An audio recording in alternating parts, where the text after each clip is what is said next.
Hello, we're Team Awesome. My name is Jonathan Velasquez. Brian Sealing.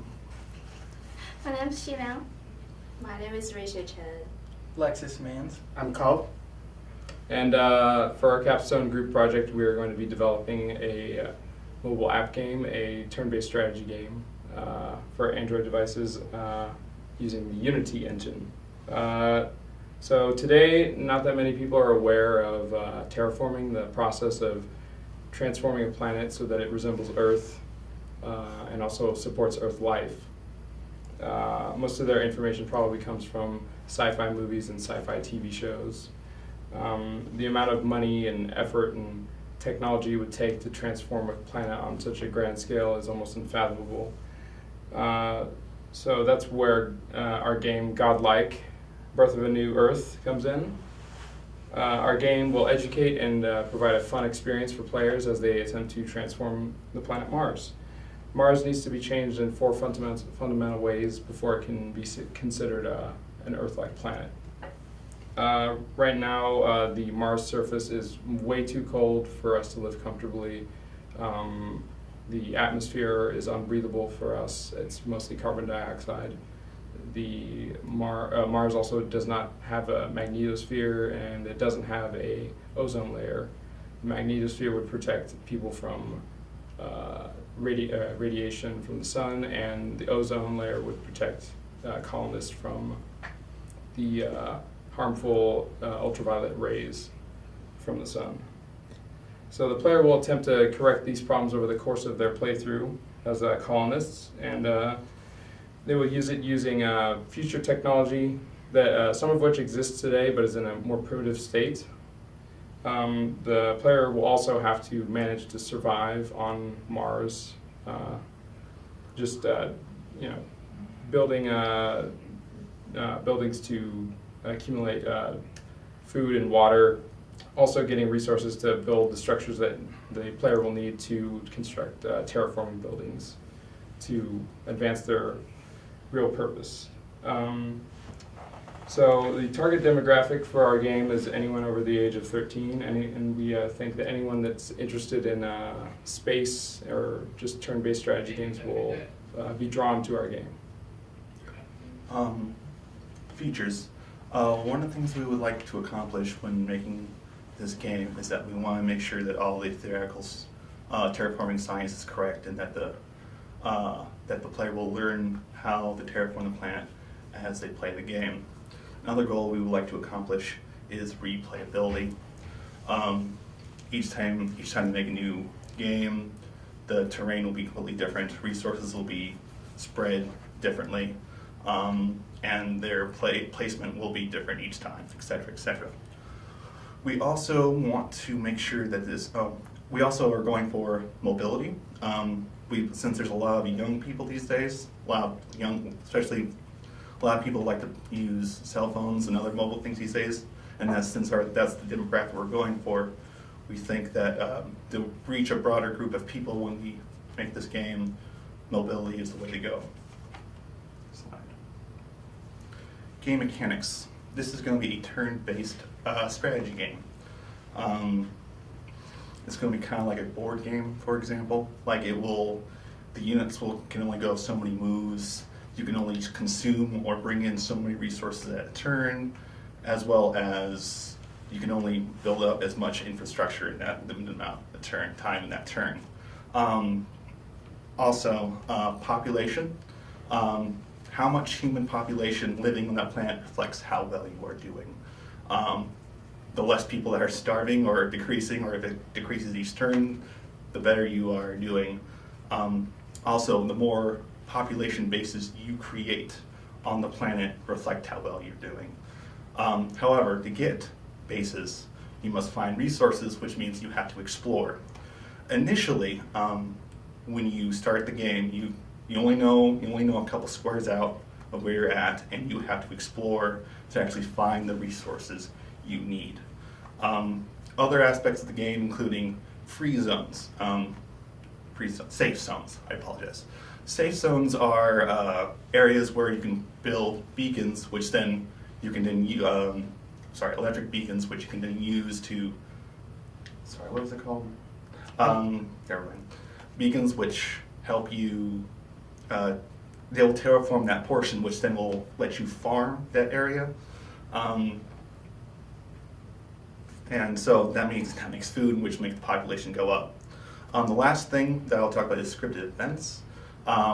So the player will have to deal with like asteroids hitting the planet or power outages, mix it up, make it more different, and make it more fun. The main technologies we'll be using are Unity's, Android, and GitHub. The reason we're using Unity as our main development platform is because it's a cross-platform game creation system, which includes a game engine and IDE. It is used for developing video games on websites, desktop platforms, and mobile devices, which is what we're going to be focusing on in our project. And Android is primarily designed for touchscreen mobile devices such as smartphones and tablets, which are both widely used among our target age groups. Also, Android is open source, so there are a lot of development supports and tutorials out there that we can base our project on. GitHub offers a distributed revision control and source code management functionality. It also provides a web-based graphical interface, which will be easier and convenient for us to use. Now I'm going to go into a little bit about our development process. We've decided that the Scrum development methodology would be the most effective development process for our Android game. We've all taken software engineering, and we feel like the sprints were a great way for us to add features and to remain accountable for our own responsibilities. We've decided to do bi-weekly sprints. We think that 2 weeks is ample time to make sure that we can add features, and it gives us a little bit of cushion in case some features prove more difficult than we originally expect. My role on the development team will be Scrum Master, and basically my responsibility is to make sure that each member of the team are working according to the Scrum development methodology. Brian's role will be product owner. Basically, he's responsible for prioritizing the features of the game and making sure that the features that we add to the game are up to par with our goals. We will all have our own development role on the team. We each have a specific section that we're going to be managing and adding, and Grace can go more in depth on the next slide.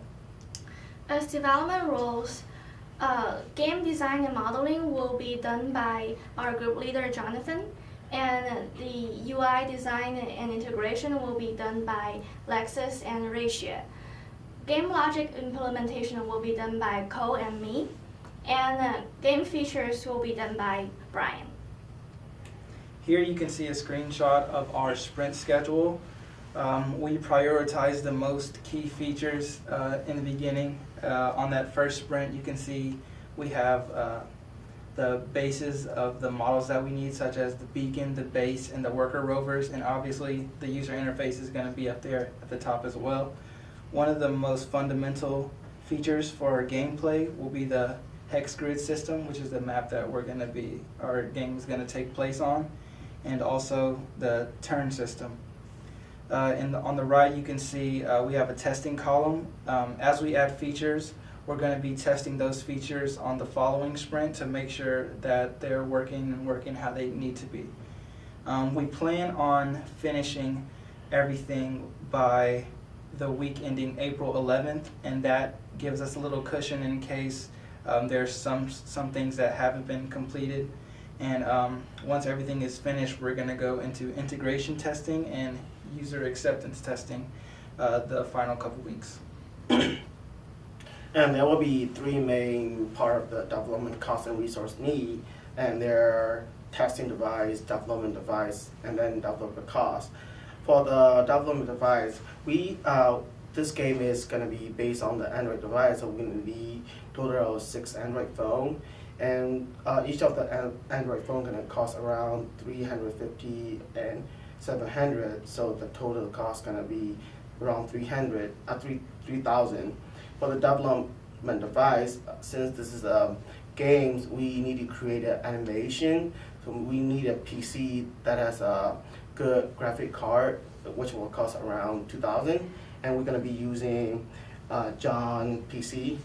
And for the developer cost, we have 6 members in this team, and it's at the 33,000.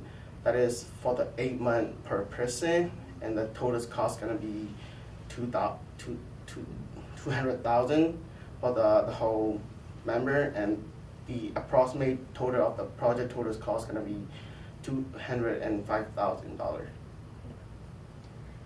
For our project, we're going to utilize the unit testing, integration testing, and user acceptance testing. And for the unit testing, we will test the smallest modules in our game. For example, we're gonna test the elevation, hex grid, obviously, and the buildings, so on and so forth.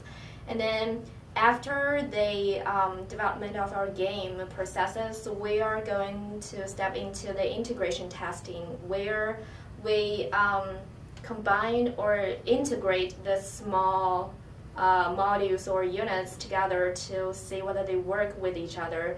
For instance, we will test the replacement of the buildings on the hex grid. And then as the development approaches its end, we're gonna check the user acceptance testing, where we will invite our friends or families or anyone who are interested in this game to play. But at this point, we only do some small changes for the game improvement. And that's it.